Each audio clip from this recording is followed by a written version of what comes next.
Hey, everybody, welcome back to another episode of the Rent Prep for Landlords podcast. This is episode number 395, and I'm your host, Andrew Schultz. On today's episode, we're going to be talking about what to do when a tenant decides not to move in, how much should you have in an emergency fund for your rental properties, and source of income laws and rental property listing descriptions. We'll get to all that right after this. Welcome to the Rent Prep for Landlords podcast. Now your host, Andrew Schultz. Have you joined the free Rent Prep for Landlords Facebook group? We've just reached 13,000 members, and of course, that now means that we're on the hunt for 14,000. So if you have a question or a situation that you've never encountered before, or you just need to bounce an idea off a large group of housing providers, this is the place. If you haven't checked it out yet, do it today over at facebook.com/groups/rentprep. Don't forget to mention the podcast when answering the questions so we know how you found us. Water cooler wisdom. Expert advice from real estate pros. We're going to start things off this week with a water cooler wisdom segment. Let's go ahead and jump right in. This one comes to us via the Rent Prep for Landlords Facebook group. We are new landlords aside from renting to known persons. I would like to know if we have any recourse in a situation where a tenant agreed to all lease conditions via email and confirmed that they would be making the security deposit and first month's rent would be paid today. Hard copies of the lease would be signed tomorrow and then move in the following day.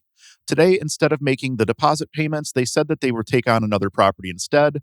We took a property off the market and declined other renters based on their email confirmation. Is this a case of bad luck, where we should not believe anything until the money is in the bank and just move on? Or could we seek payment until we find another tenant? And this happened in the state of Maine. So it doesn't seem to me as though you have a whole lot of recourse in a situation like this. An email agreeing to lease conditions isn't going to hold up in court. So essentially, you really have nothing binding at this point. Basically, the tenant never paid their security deposit, never signed the lease, and now you're left holding the bag with a vacant apartment. I'm going to explain what our process is here in our office so that hopefully this doesn't happen to you or anyone else that's listening in the future. Keep in mind that different states will have different laws, so double check to make sure that whatever you want to do is legal in the area that you operate. For instance, I'm operating here in the state of New York, so the process that I'm describing works here in New York. Some states will allow you to do first, last, and security. Some states will allow you to do a double security deposit, things of that nature. We don't have that here in New York, so that's why this process is based off what we're legally allowed to do here. First, we don't take an apartment off the market until the day a tenant moves into the unit. That might sound a little bit crazy, but we've literally had tenants not show up for move-in and just fall off the face of the planet. I'm not saying this happens frequently, but we've had it happen a handful of times over the years, and we've lost valuable marketing time as a result of that. So we made a decision internally that our policy going forward is to not pull a property offline until the tenant moves in. So that means that we're going to continue to show the apartment to qualified people right up until the day of move-in. In a lot of instances, this is going to be a bit of a waste of time because in most instances, the tenant does wind up taking possession of a unit. But our goal is to get the units filled as quickly as possible, so we don't want to lose that marketing time in the event that we do have someone that doesn't follow through. Once somebody comes out and takes a look at one of our apartments, we send them over to our rental application that they can fill out online. We require them to upload their most recent pay stubs or whatever proof of income they have, a copy of their ID, and fill out the application completely, as well as pay the $20 credit and background check fee for anyone over the age of 18 who's going to be living in the property. Everyone over 18 has to fill out a rental application, even if they aren't going to be living there full-time, such as a college student, and even if they're not a responsible party on the lease, such as an elderly parent that family is taking care of. Anyone over 18 has to fill out the application and pay the credit and background check fee. And then from there, we run through their application, and assuming they meet our criteria, then we would go ahead and offer them the apartment. The way we go about offering the apartment is by sending an email to the applicant confirming that their application's been approved and advising them of the next steps, which are pay the deposit and sign the lease. The tenants have up to 5 days to sign their lease and pay their deposit. And then as far as the deposit goes, it needs to be received in certified funds. So either a cashier's check, money order, or a wire transfer. We don't accept personal checks until the second month of tenancy, because if a tenant bounces a personal check and you've already turned that unit over to them, at least here in the state of New York, you have to go through the full eviction process to get them back out. As far as the lease goes, tenants are sent the lease via email, so they have as much time as they want to review it prior to signing.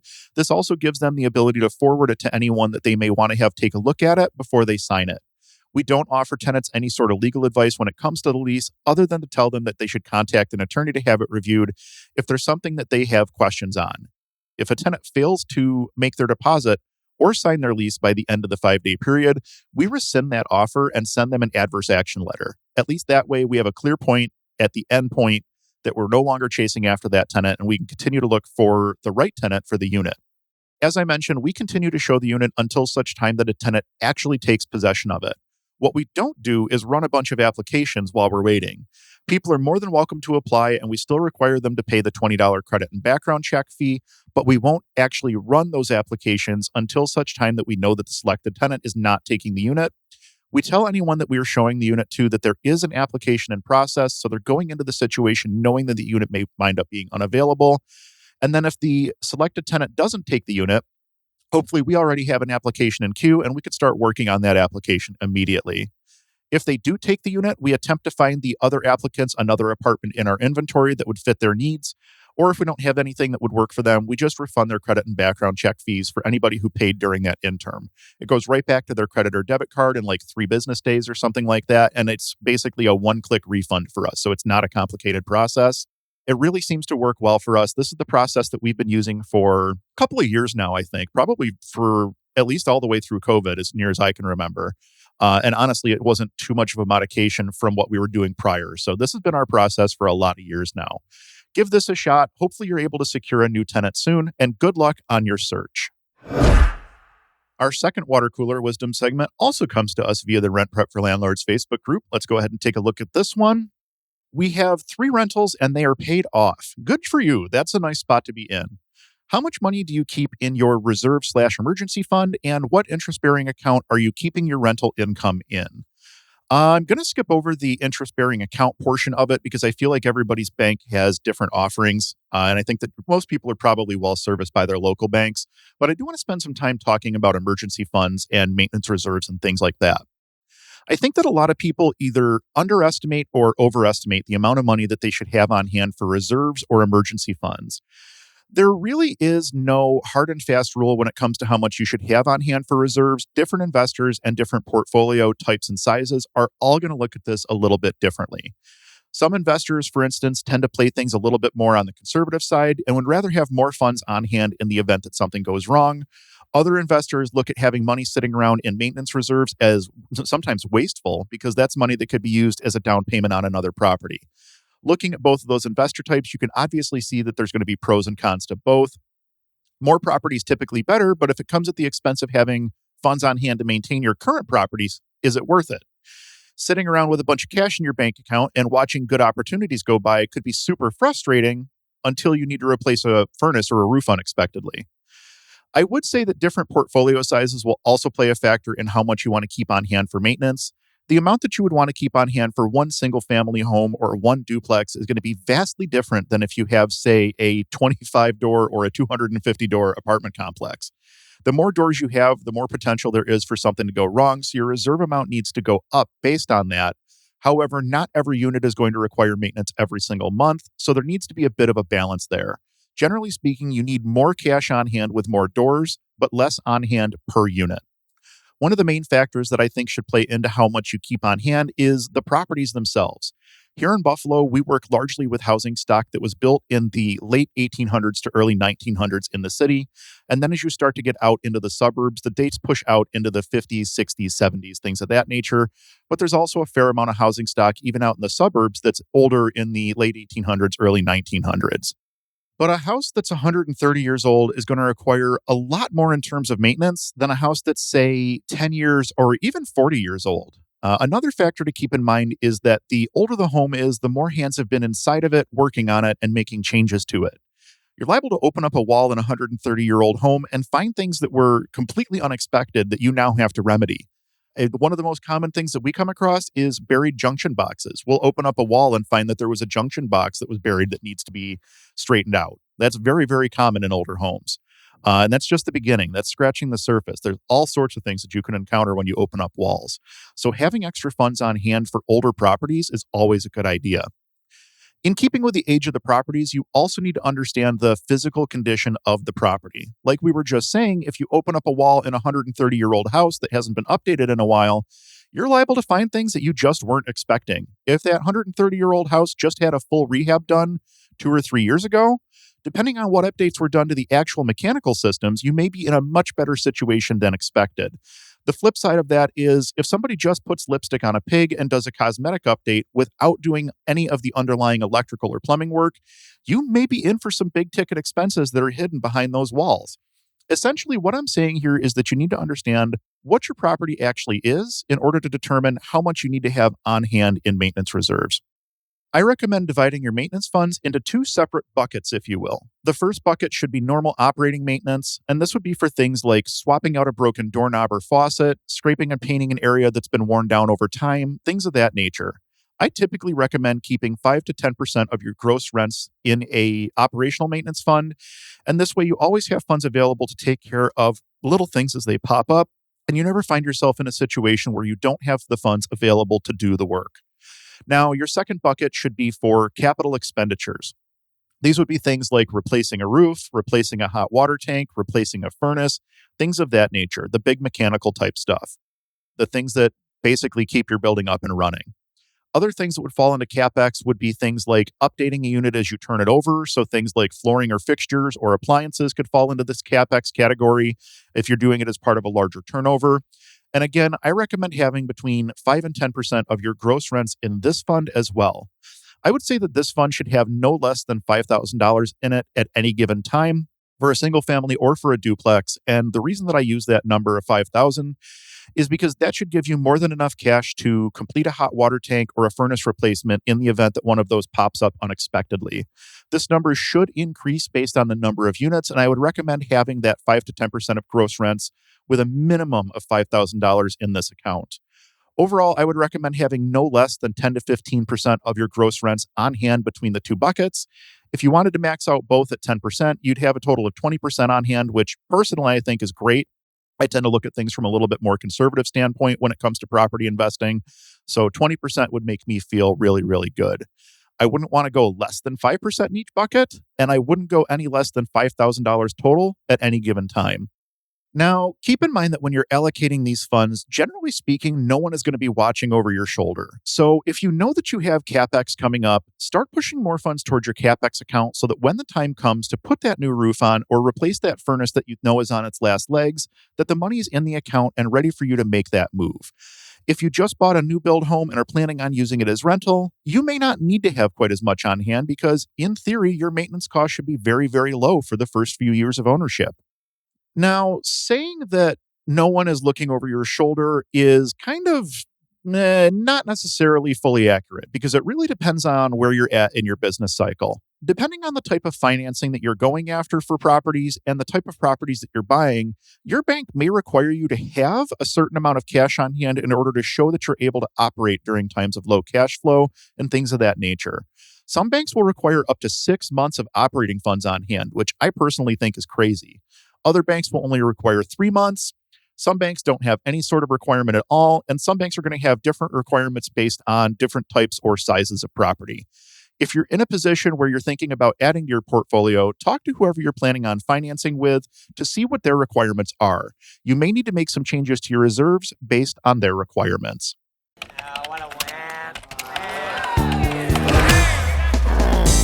Quorum, where we scour the internet for ridiculous posts from landlords and tenants. Our final segment this week is Quorum, and this one also comes to us via the Rent Prep for Landlords Facebook group. Let's go ahead and jump in here. I'm in Rhode Island, and recently in 2020, the state added income discrimination to the state's HUD laws. I will be looking for a new renter shortly. What does this mean for how I list my post, which always includes 3 times income as the requirement? I'm going to assume they mean 3 times the rent as income for the requirement. If anyone has experience with this in their state, can you please advise how I need to update my rental post requirements so I'm not liable for a potential lawsuit? Any information is appreciated. So I actually have a pretty decent basis for this because we've already been through this here in the state of New York. Back in 2019, New York State passed the HSTPA, the Housing Stability and Tenant Protection Act, and that legislation was some of the most sweeping updates to the landlord-tenant law here in the state of New York in quite some time. And along with it came protections for lawful source of income.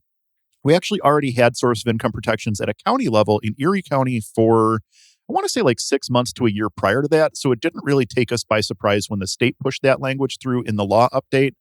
And ultimately, nothing really changed with our screening methods or how we posted ads. We continue to tell people what our income requirement is as part of the ad, and they still need to meet that same income requirement in order to qualify for the home. In terms of source of income, essentially what they're saying is that they don't want you to discriminate against lawful sources of income such as housing vouchers, Section 8, assistance from public assistance agencies, and things of that nature. All of that stuff still counts as income when your tenants are applying for the apartment. They just need to be able to show you that they're receiving those benefits. So, for instance, for Section 8, we're looking for their voucher award letter and their RFTA packet, the request for tenancy approval. For Department of Social Services, we're looking for a copy of their budget sheet, which shows all of the assistances that they're receiving and in what amounts. It's pretty straightforward. What you don't have to accept is forms of income that you can't verify or income that's earned off the books, such as cash jobs and things of that nature. This can become especially problematic when you're dealing with servers, for instance, who may not claim all of their cash tips because they don't want to pay taxes on it. And unfortunately, those cash tips don't count as income for us when we're looking at them and trying to qualify them for an apartment. We have no way to quantify what they're actually bringing in cash tips other than what they tell us. And obviously, that's not something that we can verify against, so we don't use it. This also comes in handy when you have someone that has access to capital, but they can't prove that they have some form of lawful employment that's providing the income. You'll want to speak to an attorney that has a better handle of the landlord-tenant law in Rhode Island before you make any decisions, but essentially what it boils down to is the state doesn't want you discriminating against someone simply because they're receiving public assistance or a housing voucher or something along those lines. Some states are particular as to how you verify someone's income, so you're going to want to spend some time making sure that your criteria are still fair housing compliant. But ultimately, I think that you'll find that there won't be much of a change between your old and your new criteria. One thing I would recommend is to make sure that you do have a good set of written criteria that you present to every applicant every time. And we actually have them sign off on the criteria stating that they read through and understand it prior to applying. Use the same set of criteria for every applicant and make sure that your criteria are fair housing compliant. And once you tackle getting a good set of criteria built out, you can apply that same set of criteria each and every time you screen an applicant without having to worry about whether or not you're in violation of any of the fair housing laws.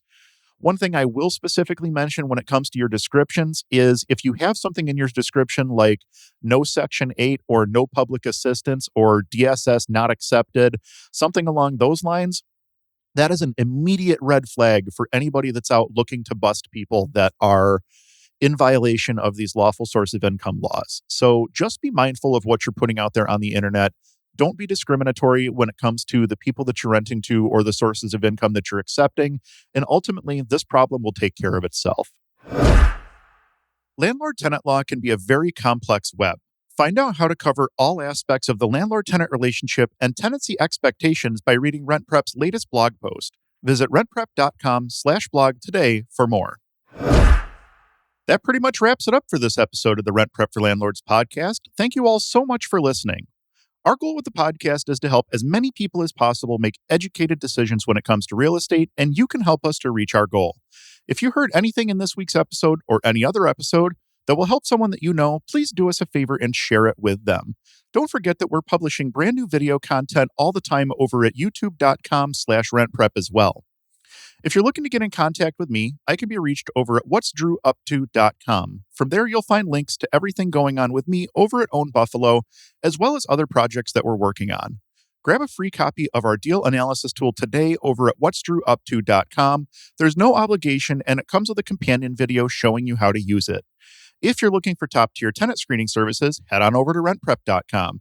There are multiple products to choose from, including a tenant-paid option. If you're over 50 doors, ask about the enterprise-level programs and pricing.